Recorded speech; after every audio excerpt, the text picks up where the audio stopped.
The synapses, the connections between the nerve cells, are the ultimate key to how a brain develops and how a brain works well.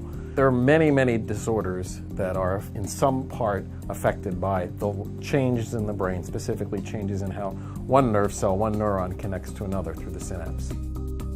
The importance of synaptic loss in living people is that of all of the pathologies of Alzheimer's disease, it's the one that's best correlated with function.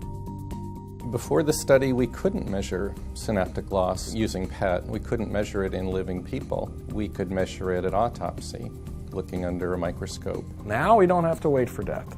Now we can image these things in the live human being and being able to assess what's going on in each and everybody's brain. The patient comes into the scan room, they're positioned in the scanner.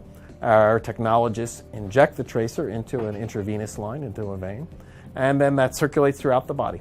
In this case, we focus just on the head and just on the brain. We can collect that information over time. Sometimes it could be as little as a 10-minute scan, or it could go as long as 2 hours. And then we can use engineering technologies to be able to extract quantitative measures out of that, including synaptic density. We can show those regions that are lost, that are affecting the memory and cognitive losses of those diseases. We found them to be very specific to one primary area in the brain, the hippocampus. It's an area long known to be related to memory.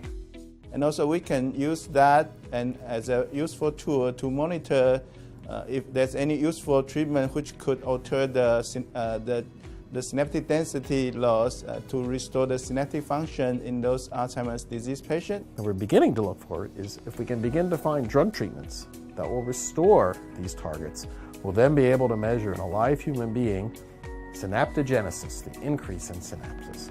We have a current study going on with a pharmaceutical company using their drug to be able to evaluate that.